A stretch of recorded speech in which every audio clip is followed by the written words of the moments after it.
Hello student, I am Amit Kumar Mondol. Welcome to my channel Chemistry Made Easy. So अगली lecture में मैं Boyle's law gas state में Boyle's law पढ़ाया था. Boyle's law previous year question और graph कराया था. वो इस लेक्चर का पार्ट 2 है. तो इस लेक्चर में हम चार्ल्स लॉ, पेसर लॉ, उसका प्रीवियस ईयर कुछ क्वेश्चन और उसका ग्राफ वगैरह को डील करेंगे. तो चलिए स्टार्ट करते हैं. Charles law. पहले हम डेफिनेशन को देखेंगे जो बोर्ड वगैरह में लिखते हैं बच्चों.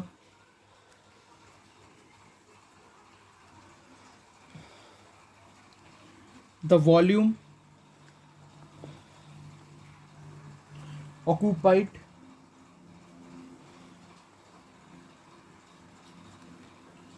by a fixed amount of gas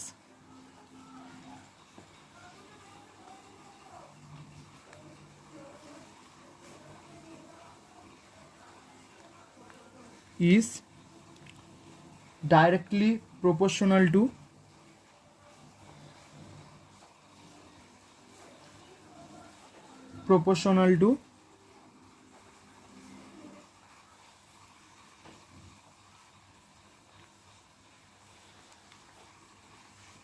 its absolute temperature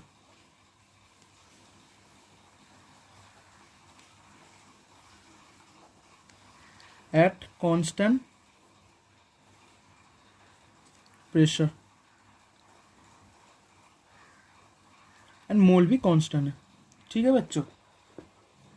तो अब जो देखेंगे हम ये है इसका लॉ जिसका डेफिनेशन है the volume occupied by a fixed amount of gas is directly proportional to its absolute temperature at constant pressure. So मैं बोला था आप लोगों को यहाँ पर वॉल्यूम और टेम्परेचर वेरिएबल है और प्रेशर कांस्टेंट है. तो प्रेशर के साथ साथ मोल भी कांस्टेंट है. तो यहाँ पर हम बोला था ना मोल छुपा हुआ रहता है. तो वो वाला मोल फिक्स्ड अमाउंट ऑफ गैस, ये जो लाइन है इस लाइन पे वो मोल छुपा हुआ रहता है. ठीक है. यहाँ पर ही मोल कांस्टेंट पकड़ जाता है.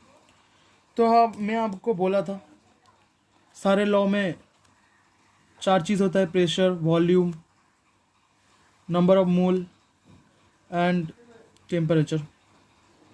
ठीक है. तो इस बार वॉल्यूम और टेम्परेचर वेरिएबल है.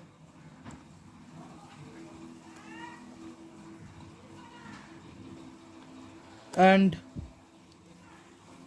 प्रेशर कांस्टेंट है एंड नंबर ऑफ मोल भी कांस्टेंट है. ठीक है बच्चों. तो अब हम जो देखेंगे V directly proportional to T. यही तो लॉ है ना, यही तो आपका चार्ल्स लॉ है, V प्रोपोर्शनल टू T. तो अब इसे सिंप्लीफाई करके क्या लिख सकते हैं? V equals to K T और V by T equals to K. तो यही तो है ना न्यूमेरिकल फॉर्मूला. इस न्यूमेरिकल फॉर्मूला को आप अच्छे से याद कर लीजिए, इससे ही हमारा मैथ वगैरह होगा. ठीक है. तो देखिए आप, तो एक ओपन वेसल है,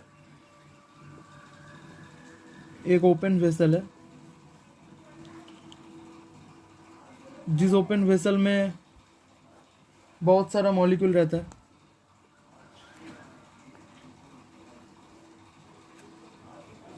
अब यहाँ पर आप क्या जानते हैं? प्रेशर तो कांस्टेंट है ना, इसका प्रेशर चेंज होकर भी प्रेशर कांस्टेंट रहेगा. नंबर ऑफ मोल भी कांस्टेंट है तो ये भी चेंज होकर नंबर ऑफ मोल रहेगा. बट T1 V1 चेंज होकर T2 V2 में कन्वर्ट होगा. बिकॉज ये तो वेरिएबल है ना। तो हम इससे हम अभी देखा ना v/t=k, ये फॉर्मूला, तो हम यहाँ से लिख ही सकते हैं v1/t1 equals to v2/t2 equals to k। और हम जो मैथ वगैरह करेंगे वो इस वाला फॉर्मूला से ही होगा, ठीक है। तो अब लोग अच्छे से इस फॉर्मूला को देख लीजिए और स्टार्ट करके रखिए। ये वाला फॉर्मूला इम्पोर्टेंट फॉर्मूला है, ठीक है। तो आप देख पा रहे हैं ना इस फॉर्मूला को। तो ये एक ओपन वेसल है और ये जो फॉर्मूला है, इस फॉर्मूला में अभी मैं बोला भी हूँ, pressure and number of mole both are constant, ठीक है। फुल में ही लिख देता हूँ, शॉर्ट में नहीं लिखते, ठीक है। तो यही है, तो देख लीजिए आप। तो चलिए हम क्वेश्चन करते हैं। क्वेश्चन जब तक नहीं करते हम फॉर्मूला को ठीक से समझ नहीं पाते। तो चलिए हम देखते हैं प्रीवियस ईयर कुछ क्वेश्चन। तो स्टूडेंट, ये वाला जो क्वेश्चन है एक प्रीवियस ईयर क्वेश्चन है, CBSE APMT 1995 का। तो देखते हैं इस क्वेश्चन को। 500 ml of nitrogen at 27 degree centigrade is cooled to -5 degree centigrade at the same pressure. The new volume becomes। तो यहाँ पर आप समझ ही पा रहे हैं, तो हम फॉर्मूला को लिख लेते हैं पहले। v1/t1 इक्वल्स टू v2/t2, ठीक है। तो आप लोग तो जानते ही है।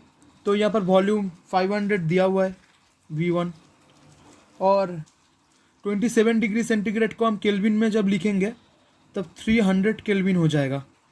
मतलब 0 डिग्री आप बहुत सारे नहीं भी जान सकते हैं। 0 degree centigrade equals to 273 kelvin, ठीक है।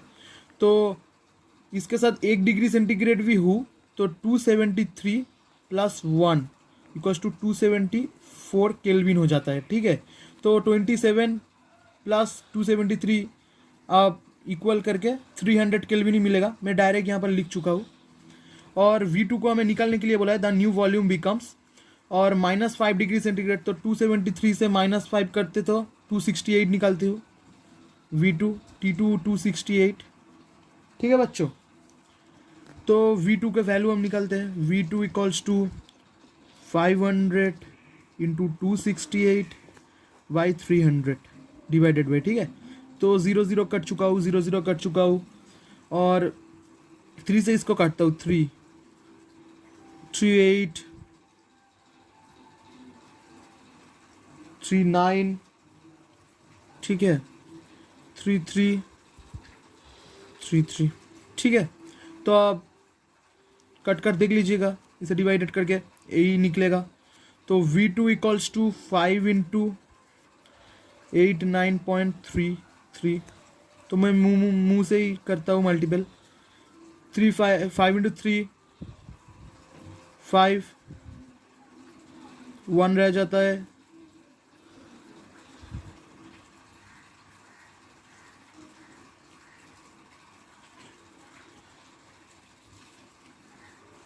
यही आ रहा है।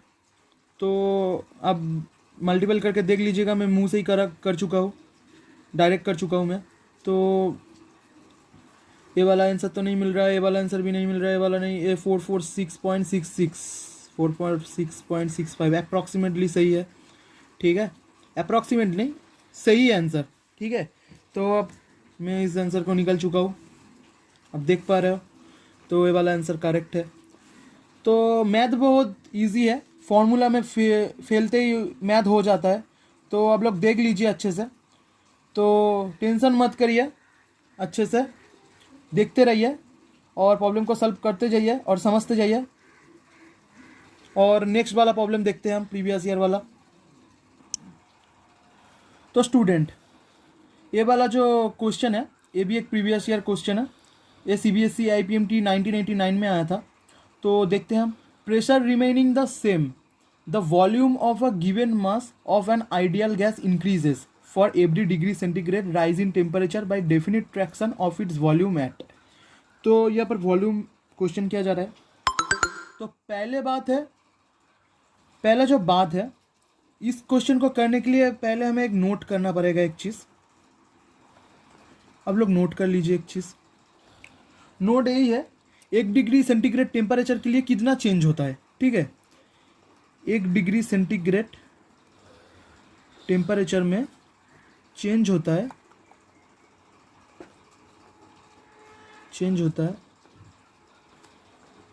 V0 into 1 divided by 273.15 change करता है, ठीक है। 1 डिग्री सेंटीग्रेड टेम्परेचर में चेंज होता है V0 इंटू 1/273.15 चेंज करता है, ठीक है बच्चों।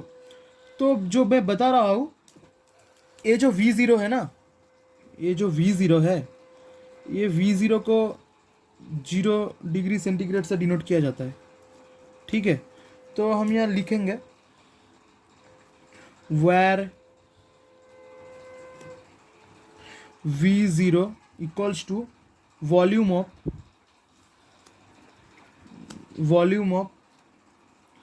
गैस एट 0 डिग्री सेंटीग्रेड, ठीक है। तो 1 डिग्री सेंटीग्रेड टेम्परेचर चेंज में V0 इंटू 1/273.15 चेंज करता है, where V0 equals to volume of gas at 0 degree centigrade. तो यहाँ पर कितना इंक्रीज किया है, यही क्वेश्चन किया जा रहा है, ठीक है। तो मैं आपको एग्जाम्पल जब तक नहीं दूंगा, आपको ये समझ नहीं आ रहा, मैं एग्जाम्पल दे देता हूँ। एग्जाम्पल है, अब पकड़ लीजिए 10 डिग्री सेंटीग्रेड में 100 ml वॉल्यूम, ठीक है, पकड़ लीजिए आप। तो हम जब चेंज करेंगे 11 डिग्री सेंटीग्रेड में कितना चेंज आएगा, 100 प्लस V0 इंटू 1/273.15। और जब हम 9 डिग्री सेंटीग्रेड के लिए पूछेंगे तब 100 माइनस V0 इंटू 1/273.15 इतना चेंज आएगा। मतलब 100 में 1 जब चेंज आएगा तब 1 डिग्री सेंटीग्रेड के लिए चेंज आ रहा है, माइनस हो रहा है, और 1 डिग्री सेंटीग्रेड के लिए प्लस हो रहा है। तो आप समझ पा रहे हैं ना। तो क्वेश्चन बहुत इजी था, अब समझने में थोड़ा सा देर हो गया। 1 डिग्री सेंटीग्रेड में 0 डिग्री इंक्रीज करता है, V0 है ना, और V0 के साथ जब कुछ भी हम इंटू करेंगे तो 0 ही तो होता है ना उसके साथ। तो यहाँ पर 0 डिग्री सेंटीग्रेड एब्सोल्यूट 0 और it's critical temperature, it's boil temperature. तो यहाँ पर जब 0 degree centigrade V0 volume of gas at 0 degree centigrade यहाँ पर दिखाई दे रहा है, तो इंक्रीज करे डिक्रीज करे, वो तो 0 का ही माफिक होना। तो आंसर कौन है, आंसर है हमारा 0 डिग्री सेंटीग्रेड। तो कुछ भी क्वेश्चन में प्रॉब्लम आए, आपको समझने में थोड़ा सा दिक्कत आए, तो मुझे कमेंट करके बोलना, ठीक है। तो अब मुझे कमेंट करेंगे तो मुझे पता चलेगा इस क्वेश्चन को आपको ठीक से मैं बता पाई हूँ क्या नहीं। तो आपको कोई दिक्कत आए तो मैं कोई नेक्स्ट वाला मेरा जो वीडियो आएगा उस वीडियो में मैं इस क्वेश्चन को फिर से एक बार डील करके आपको अच्छे से समझाने का कोशिश करूँगा फिर से, ठीक है। आप लोग कमेंट में मुझे बताना। तो चलिए हम नेक्स्ट क्वेश्चन देखते हैं और एक। तो स्टूडेंट नेक्स्ट क्वेश्चन देखिए, ये कोई प्रीवियस ईयर क्वेश्चन नहीं, बट ये बहुत इंपॉर्टेंट क्वेश्चन है आपका नॉलेज के लिए। आप देखेंगे तो अच्छा लगेगा आपको। An open vessel eight 27 degree centigrade is heated until 2/5 of the air in it has escaped from the vessel. Assuming that the volume of the vessel remain constant, the temperature at which the vessel has been heated is। 4 option है। तो इस question को करने के लिए पहले बात मैं क्वेश्चन आपको अच्छे से यहाँ पर बोल नहीं पाता, इसलिए क्वेश्चन को बोल देता हूँ बट उसे अच्छे से समझता नहीं, बिकॉज वीडियो बहुत लेंदी हो जाता है। मैं सॉल्यूशन से ही आपको करवा रहा हूँ, ठीक है। तो देख लीजिए आप। पहले क्वेश्चन को करने के लिए दो जो फॉर्मूला है वो आपको देखना पड़ेगा, उस फॉर्मूला से ही है। यहाँ पर ज़्यादा स्पेस नहीं है तो मैं अगली पेज पर दिखा रहा हूँ आपको, रुक जाइए। तो सॉल्यूशन, ठीक है। तो पहले बात जो फॉर्मूला है, del n by n1 equals to del T by T2, एक फॉर्मूला है, ठीक है। और एक फॉर्मूला है del V by divided by V1 equals to del T divided by T1, ठीक है। तो स्टूडेंट, नेक्स्ट वाला जो फॉर्मूला है del V by V1 equals to del T by T1, ठीक है। ये दोनों जो फॉर्मूला है, ये दोनों में दोनों ही बहुत इंपॉर्टेंट है, ठीक है। आप बोल रहेंगे टू फॉर्मूला इंपॉर्टेंट, ठीक है। आप बोलेंगे आपको कुछ पता ही समझ ही नहीं आ रहा, मैं समझ रहा हूँ, रुक जाइए आप। एक ओपन वेसल है, ठीक है, वहाँ पर मॉलिक्यूल है बहुत सारा, ठीक है। तो वहाँ पर जो टेम्परेचर है 27 डिग्री सेंटीग्रेड क्वेश्चन पर दिया हुआ है, आप देख पा रहे हैं। और प्रेशर हम पकड़ लेते हैं, कुछ नहीं है तो 1 atm, ठीक है, फर्क तो नहीं पड़ने वाला किसी से भी। तो आ जाते हैं हम, तो इसमें हम जब हीट देंगे, ठीक है बच्चों, हम क्या देंगे इसमें, हीट देंगे। तो हम जब इसमें हीट देंगे,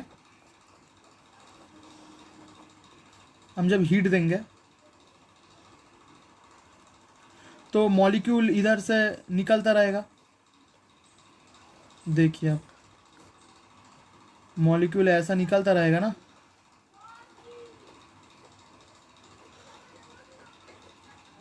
तो यहाँ से V2 N2 T2 सब रहेगा, और यहाँ पर डेल V आ जाएगा, V2 माइनस V1 निकलता हुआ, उसके बाद del N N2 minus N1 सब निकलता हुआ, ठीक है। तो यहाँ पर सब हीट के वजह से निकलता हुआ रहेगा, समझ पा रहे हैं ना।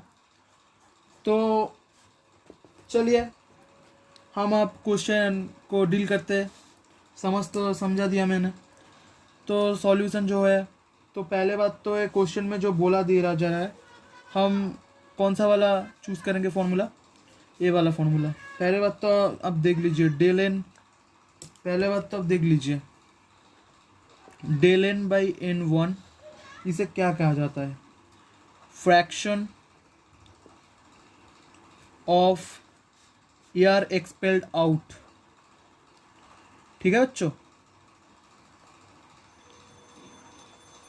और डेल V बाई V1 को क्या कहा जाता है, fraction of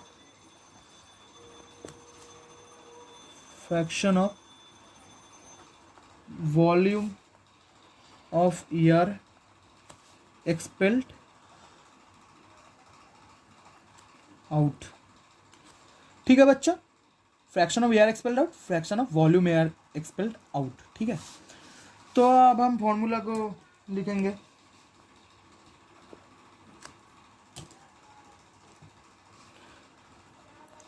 del n by N1 equals to del T by T2, ठीक है बच्चों।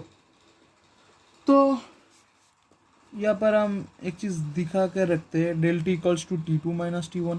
ये आप जानते ही हैं, आप सब अब तो समझदार हो ना बच्चों। तो यहाँ पर देखिए, आप बोला जा रहा है 27 degree centigrade is heated until 2/5 of the air in has escaped from this vessel.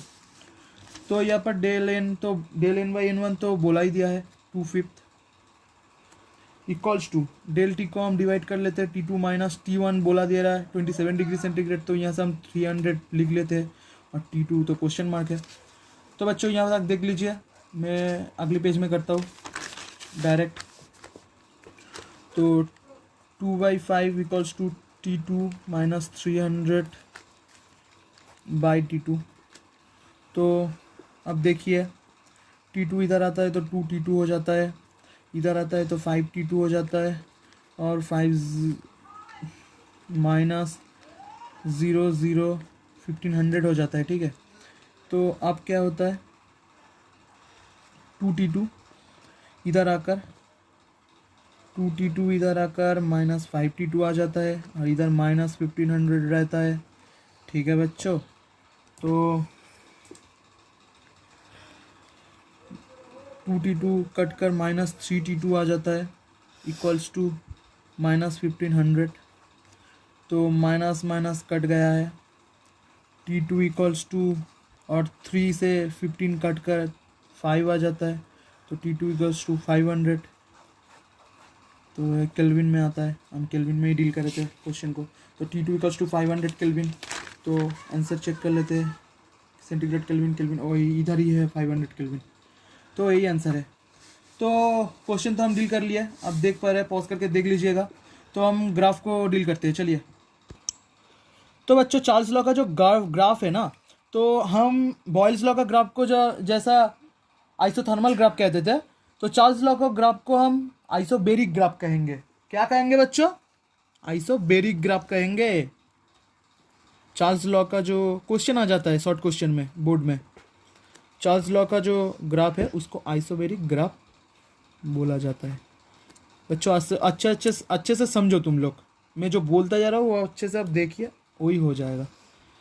तो V प्रोपोर्शनल टू T आप जानते ही हैं, V इक्वल्स टू KT।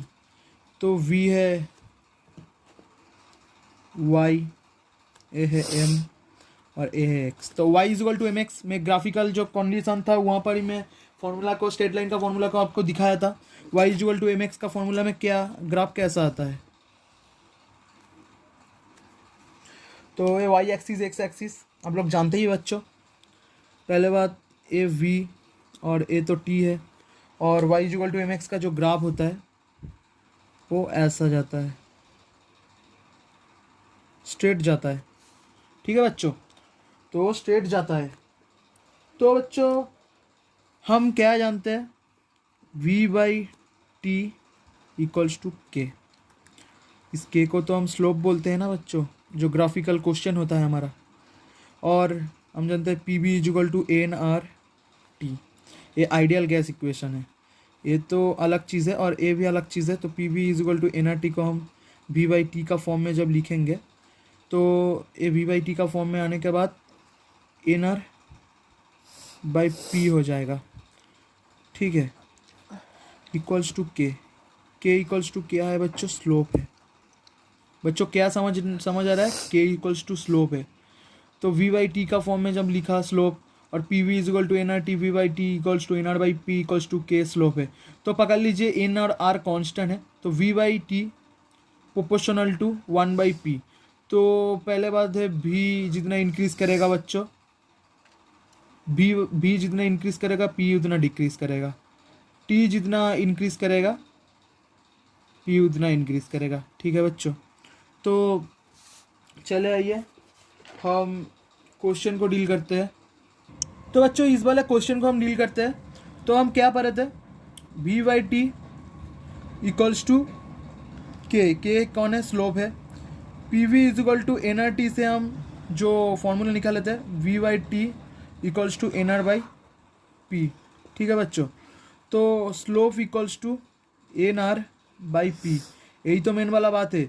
ये तो स्लोप है ना बच्चों, आप क्या जानते हैं? तो यही तो स्लोप है। स्लोप का किसका बड़ा होगा? जिसका एन बड़ा होगा उसका स्लोप बड़ा होगा, जिसका आर बड़ा होगा उसका स्लोप बड़ा होगा, और पी जिसका जितना छोटा होगा स्लोप उतना बड़ा होगा। स्लोप जितना छोटा होगा पी उसका उतना बड़ा होगा। डायरेक्टली प्रोपोर्शनल टू है ना, एन और आर को कांस्टेंट पकड़ ले तो के डायरेक्टली प्रोपोर्शनल टू 1/p है ना, के इन्वर्सली प्रोपोर्शनल टू प्रेशर है। तो इससे ही हम डील करेंगे। तो बच्चों क्वेश्चन में देखो, ए वाला जो स्लोप है ना, इस स्लोप में P2 का स्लोप इतना है और P1 का स्लोप इतना है, ठीक है। तो स्लोप किसका बड़ा होगा बच्चों? स्लोप किसका बड़ा होगा? स्लोप जिसका बड़ा होगा, स्लोप जिसका बड़ा होगा प्रेशर उसका ही छोटा होगा। अब पकड़ पा रहे हैं ना? स्लोप जिसका बड़ा होगा, स्लोप जिसका बड़ा होगा प्रेशर उतना उसका ही छोटा होगा। तो हम देख पा रहे हैं स्लोप किसका छोटा है? स्लोप छोटा है।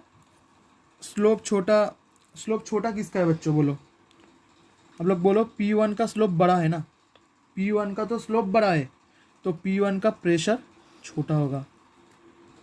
K directly proportional to 1/p। यही तो बात है ना बच्चों, मैं समझने का कोशिश करो आप लोग। यही बच्चों बात है, K प्रोपोर्शनल टू 1/p। तो जिसका स्लोप जितना बड़ा होगा उसका P उतना छोटा होगा। तो P1 का स्लोप जितना बड़ा होगा तो P1 लेस देन P2। यही तो बच्चों आंसर है। अब लोग आहिस्ते आहिस्ते समझते जाइए, ठीक है। आप जब देखेंगे तो तभी आपको पता चलेगा, ठीक है। तो बच्चों देखिए, नेक्स्ट वाला जो पार्ट है वो ग्राफ का ही पार्ट है, ठीक है बच्चों। तो वो V versus T degree centigrade का पार्ट है। तो चलिए हम देखते हैं उसको। तो हम क्या जानते हैं? V equals to K T, यही तो जानते हैं ना बच्चों। तो V equals to K T, तो T को हम जब डिवाइड करेंगे ना, के T degree centigrade plus 273 kelvin, ठीक है बच्चों। तो V इक्वल्स टू के T डिग्री सेंटीग्रेड प्लस 273 के, ठीक है बच्चों। तो इससे हमें क्या पता चल रहा है? V है Y, ये बच्चों है M, ये बच्चों है X और A है C। तो Y is equal to mx plus C, दिखाई दे रहा है ना स्ट्रेट लाइन का जो फॉर्मूला है। तो चलिए ग्राफ को देखते हैं। हम जानते हैं y is equal to mx plus C का ग्राफ हम ग्राफिकल टूल में ही देखे थे। तो A है V और A है T डिग्री सेंटीग्रेड वाला चीज़। तो इसका ग्राफ ऐसा आएगा बच्चों, देख लीजिए आप। y is equal to mx plus C में आपको अगली वीडियो में बोला था इसका ग्राफ ऐसा ही होता है, ठीक है बच्चों। चलिए हम इसका क्वेश्चन देख लेते हैं। तो बच्चों क्वेश्चन देखिए, क्वेश्चन में एन है, ठीक है। तो हम अभी तक क्या देखे थे? V/T इक्वल्स टू के, ही तो स्लोप है ना, और PV is equal to NRT। आपके लिए बार बार लिखना पड़ता है मुझे। तो V/T इक्वल्स टू NR/P। आपके लिए लिखूंगा तो किसके लिए लिखूंगा, ठीक है। तो आप देखिए, पहले बात है बच्चों, हंसी मजाक तो चलता ही रहता है, अब अच्छे से पढ़ते रहिए, ठीक है बच्चों। मजाक तो चलते रहेगा वीडियो के अंदर अंदर। तो देखिए NR/P, तो हम जब स्लोप लिखेंगे ना, स्लोप इक्वल्स टू NR/P, ठीक है। तो यही बात है, मैं बार बार बोलते जा रहा हूँ। तो यही है स्लोप। आप प्रैक्टिस करते रहिए, अच्छे से समझ में आ जाएगा। तो हम के को डायरेक्टली प्रोपोर्शनल टू जब एन से करेंगे बाकी सब कांस्टेंट हो जाएगा, बाकी का सब कांस्टेंट हो जाएगा। तो के जितना स्लोप जितना इंक्रीज करेगा एन उतना बड़ा होगा, मतलब एन जिसका जितना बड़ा होगा, N3 का स्लोप सबसे बड़ा है, N2 का उसके बाद N1 का। तो आंसर आपको समझ में आ ही रहा है। अब तो बच्चों समझदार हो ही, ठीक है बच्चों। तो चार्ल्स लॉ तो इधर फिनिश हो गया बच्चों। तो चलिए हम प्रेशर लॉ स्टार्ट करते हैं।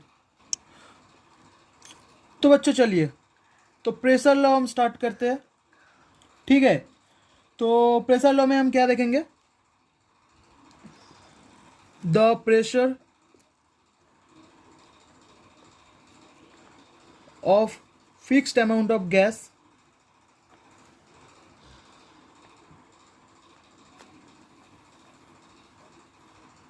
is directly proportional to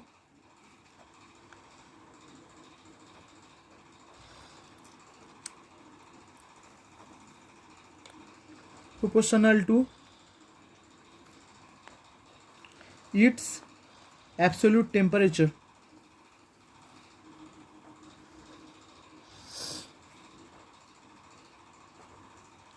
At constant volume.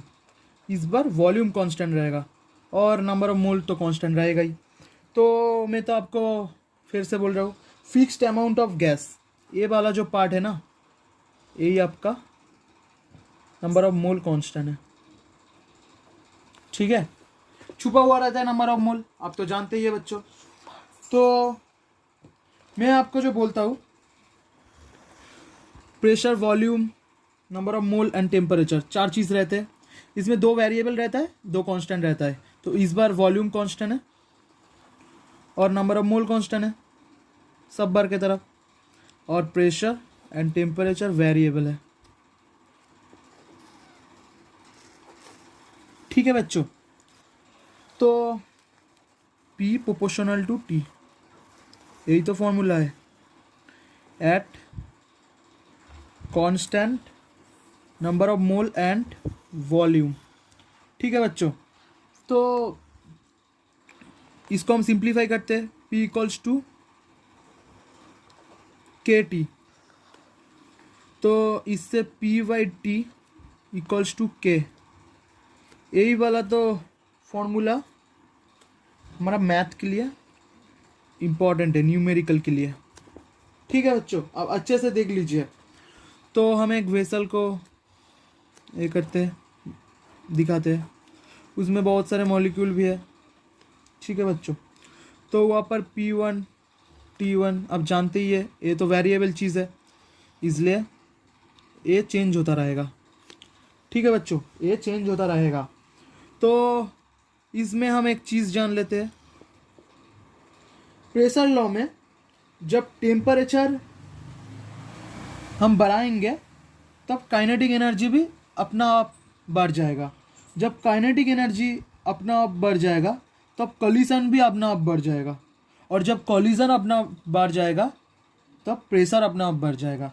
मतलब जब टेम्परेचर को हम इंक्रीज़ कराएंगे तब काइनेटिक एनर्जी अपना इसे इंक्रीज़ करेगा, और काइनेटिक एनर्जी को जब हम इंक्रीज़ करेंगे तब कॉलिजन इंक्रीज़ करेगा, और जब कॉलिजन को हम इंक्रीज़ करेंगे तभी प्रेशर इंक्रीज़ करेगा। तो पहले बात है, हम टेम्परेचर को जब इंक्रीज़ कराएंगे, ठीक है बच्चों, तब हमारा काइनेटिक एनर्जी, शॉर्ट फॉर्म में लिख रहा हूँ बच्चों, इंक्रीज़ करेगा। जब काइनेटिक एनर्जी इंक्रीज़ कर चुका होगा तब हमारा कॉलिजन इंक्रीज़ करेगा, और जब कॉलिजन इंक्रीज़ कर चुका होगा तब हमारा प्रेशर इंक्रीज करेगा। ठीक है बच्चों, तो जो न्यूमेरिकल वाला फॉर्मूला है वो आप देखिए, P1/T1 इक्वल्स टू P2/T2, तो यही वाला फॉर्मूला है। ठीक है, P1/T1 इक्वल्स टू P2/T2, यही न्यूमेरिकल वाला फॉर्मूला है। चलिए अब हम इसका ग्राफ को देखते हैं, उसके बाद इसका मैथ को, प्रीवियस ईयर जो क्वेश्चन है हम डील करेंगे। चलिए अब ग्राफ को देखते हैं। तो बच्चों प्रेशर लॉ का ग्राफ कराएंगे आप। तो बच्चों प्रेशर, जब हम बॉयल्स लॉ का ग्राफ करे थे उसका ग्राफ को हम बोले थे आइसोथर्मल ग्राफ, चार्ल्स लॉ का जब ग्राफ करे थे उसको बोला था आइसोबेरिक ग्राफ, और इसका जो ग्राफ है प्रेशर लॉ का उसको हम कहेंगे आइसोकोरिक ग्राफ। बच्चों ये बहुत इंपॉर्टेंट चीज़ है, आप अच्छे से याद कर रखिएगा। ठीक है, तो P वर्सेस T ग्राफ, तो P इक्वल्स टू KT, आप जानते ही है बच्चों, because pressure directly proportional to T। इससे और क्या अच्छे से समझाओ, P इक्वल्स टू KT। तो ये जो P है ना, इसे Y कहाँ जाता है, K को M कहाँ जाता है, इसे X कहाँ जाता है। तो Y is equal to MX का जो ग्राफ है आप लोग जानते ही है, y is equal to mx का जो ग्राफ है, ये है P, ये है T, और इसका जो ग्राफ है वो मिडिल से जाता है। ठीक है, y is equal to mx का ग्राफ ऐसा होता है। तो बच्चों सेकेंड वाला जो ग्राफ है वो P versus T degree centigrade का ग्राफ है। तो बच्चों P equals to K T. P equals to K T degree centigrade plus 273 kelvin.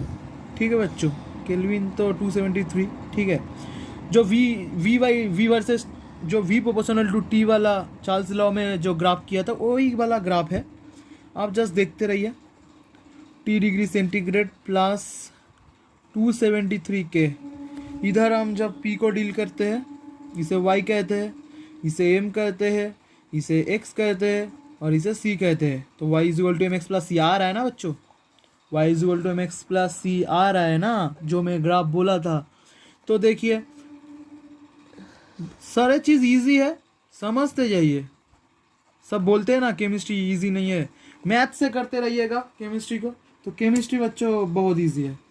मुझे तो लगता है बहुत ही इजी है, आप लोगों को भी लगेगा, आप पढ़ते रहिए ना, इजी आपको होता ही रहेगा, मैं करवा कर ही रहूँगा।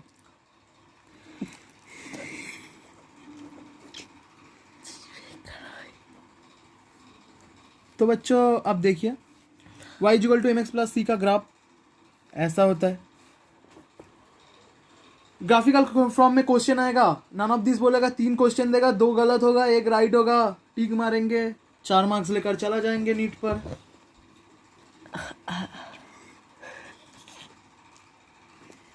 तो बच्चों देखिए, तो ये वाला ग्राफ हो गया। तो चलिए अब हम स्लोप प्रॉब्लम को देखते हैं। अब देख लीजिए ना ठीक ठाक, स्लोप प्रॉब्लम, ठीक है। तो स्लोप प्रॉब्लम में क्या है, एक तो P Y T equals to K, एक के ही तो स्लोप है बच्चों, और एक है P V is equal to N R T, इसमें P by T equals to N R by V. तो यहाँ पर K equals to N R by V, यही है यहाँ पर ए वाला बच्चों स्लोप है, और इससे ही तो पूरा का पूरा रिलेशन है ना। तो चलिए क्वेश्चन देख लीजिए आप। तो बच्चों इस वाले क्वेश्चन को हम डील करते हैं। तो इस वाले क्वेश्चन में स्लोप वाला प्रॉब्लम क्या बोल रहा है, तो पहले बात तो स्लोप का जो ये था, हम टाइम वेस्ट होता है बहुत, मतलब लेंदी हो जाता है वीडियो, इसलिए हम स्लो कर रहे हो, ठीक है। तो देखिए यहाँ पर एन आर को हम कांस्टेंट पकड़ लेंगे, तो के प्रोपोर्शनल टू 1/v आ जाएगा, ठीक है बच्चों, के प्रोपोर्शनल टू 1/v आ जाएगा।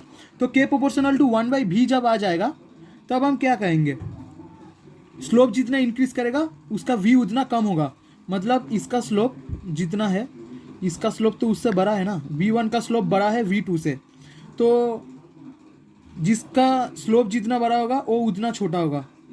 तो हम तो लिख ही सकते हैं ना v1 लेस देन v2। कैसे, बिकॉज v1 का स्लोप बड़ा है, तो v1 का स्लोप बड़ा है, स्लोप जिसका बड़ा होगा उसका v छोटा होगा, तो v1 का स्लोप बड़ा है इसलिए उसका v छोटा होगा, यही वाला आंसर है। ठीक है बच्चों, समझ पा रहा है ना आप, मैं जो बोल रहा हूँ आप समझ पा रहा है ना, v1 छोटा है, ठीक है बच्चों। तो मैं जो बोल रहा हूँ v1 छोटा है, किस लिए, फिर से मैं बोल रहा हूँ एक बार, स्लोप जितना बड़ा होगा v उसका उतना छोटा होगा, तो v1 बड़ा होगा जितना, स्लोप उसका उतना छोटा होगा, ठीक है। तो v1 छोटा है v2 से, स्लोप निकल रहा है ना, और ये तो स्लोप से पता कर रहे हैं, और किसका v बड़ा हो वो बोले तो v2 बड़ा होगा v1 से, ठीक है, बिकॉज v2 का स्लोप छोटा है इसलिए v बड़ा होगा, ठीक है। उल्टा रिलेशन करेंगे, स्लोप निकालेंगे तो ऐसा आएगा, वेलोसिटी निकाले तो ऐसा आएगा, ठीक है। आप देख लीजिएगा। तो नेक्स्ट क्वेश्चन को डील करते चलिए। नेक्स्ट जो क्वेश्चन है इसमें भी slope equals to N R by V, slope is equal to N R by V. तो यहाँ पर आर और वी कांस्टेंट कर देंगे, तो के प्रोपोर्शनल टू एन आएगा, मतलब स्लोप प्रोपोर्शनल टू एन आएगा, क्या बच्चों, स्लोप प्रोपोर्शनल टू एन आएगा। तो इसका n2 का स्लोप से n1 का स्लोप तो बड़ा होगा ना, तो जिसका स्लोप जितना बड़ा होगा उसका n उतना बड़ा होगा, तो पकड़ लीजिए, यही तो आंसर है। तो बच्चों एक ग्राफ में वहाँ पर करना भूल गया था वेलोसिटी का, चार्ल्स लॉ में, वो मैं इधर ही दिखा दे रहा हूँ प्रेशर लॉ में, ठीक है, एक ही होगा, अब देख लीजिएगा। तो P/T, ठीक है, और यहाँ पर P/T और इधर P, ठीक है। तो इसका जो स्लोप होगा ना, ये कांस्टेंट होगा। उधर भी आप डिरेक्शन समझ पा रहे हैं, तो यही है। तो चलिए हम प्रेशर लॉ का थोड़ा क्वेश्चन है कर। तो स्टूडेंट जो लास्ट वाला क्वेश्चन है प्रेशर लॉ का, अब देखिए, in a cooled flask of 5 litre 1.0 gram of H2 is heated from 300 to 600 Kelvin. Which statement is not correct? CBSE IBMD 1991 में आया था। तो ऑप्शन दिया हुआ है, pressure of the gas increases, the rate of collision increases, the number of mole of gas increases, the energy of gases molecules increases. यहाँ पर बोला है which statement is not correct, कौन सा स्टेटमेंट करेक्ट नहीं है, यही हमसे पूछा है बच्चों। तो चलिए हम आते हैं खेल पर। प्रेशर प्रोपोर्शनल टू टी है, तो इसके मतलब ए और ए चीज़ वेरिएबल है, पहले समझ लीजिए। Number of mole and volume constant है, ठीक है बच्चों। तो यहाँ पर क्या बोला जा रहा है, देखिए अब, pressure of the gas increases, तो प्रेशर तो वेरिएबल है, वो इंक्रीज भी कर सकते हैं, डिक्रीज भी कर सकते हैं। तो ए तो ठीक है, तो ए स्टेटमेंट रॉन्ग नहीं है, तो ए स्टेटमेंट ठीक है, तो इसलिए ए ऑप्शन नहीं होगा। उसके बाद देखें, the rate of a collision increase, तो हम क्या पढ़े थे, जब टेम्परेचर इंक्रीज करेगा तब उसका क्या इंक्रीज करेगा, पढ़े थे ना, जब टेम्परेचर इंक्रीज करेगा तब उसका काइनेटिक एनर्जी इंक्रीज करेगा, जब उसका काइनेटिक एनर्जी इंक्रीज करेगा तब उसका कॉलिजन इंक्रीज करेगा, जब उसका कॉलिजन इंक्रीज करेगा तभी उसका प्रेशर इंक्रीज करेगा। तो टेम्परेचर इंक्रीज कर रहा है तो प्रेशर भी इंक्रीज कर रहा है, कॉलिजन भी इंक्रीज कर रहा है बच्चों, काइनेटिक एनर्जी भी इंक्रीज कर रहा है, तो कॉलिजन भी इंक्रीज कर रहा है। तो ए वाला तो करेक्ट है, इसलिए ए आंसर नहीं होगा, हमें तो रॉन्ग स्टेटमेंट पूछा जा रहा है ना। तो the number of mole of gas increases, तो नंबर ऑफ मोल तो कांस्टेंट है, ये तो इंक्रीज डिक्रीज नहीं कर सकते, तो number of mole of gas increase, यही रॉन्ग स्टेटमेंट है बच्चों, तो यही आंसर होगा। डी ऑप्शन को भी देख लेते हैं, the energy of gaseous molecule increases, energy मतलब काइनेटिक एनर्जी, ठीक है। तो हम क्या पूछे थे, जब हम एनर्जी पूछे थे, हम क्या बोल रहे थे, टेम्परेचर इंक्रीज करेगा तो क्या इंक्रीज करेगा, बोलिए बच्चों, काइनेटिक एनर्जी इंक्रीज करेगा, काइनेटिक एनर्जी जब इंक्रीज करेगा तभी कॉलिजन इंक्रीज करेगा, कॉलिजन जब इंक्रीज करेगा तभी कॉलिजन इंक्रीज, मैं क्या बोल रहा हूँ, कॉलिजन जब इंक्रीज करेगा तभी प्रेशर इंक्रीज करेगा। बच्चों मैं बोल बोल के थक चुका हूँ, इसलिए मेरा गला दुख रहा है, ठीक है बच्चों, इसलिए हंस पड़ी। तो बच्चों टेम्परेचर इंक्रीज करेगा तो काइनेटिक एनर्जी इंक्रीज करेगा, काइनेटिक एनर्जी इंक्रीज करेगा तो कॉलिजन इंक्रीज करेगा, कॉलिजन इंक्रीज करेगा तो प्रेशर इंक्रीज करेगा।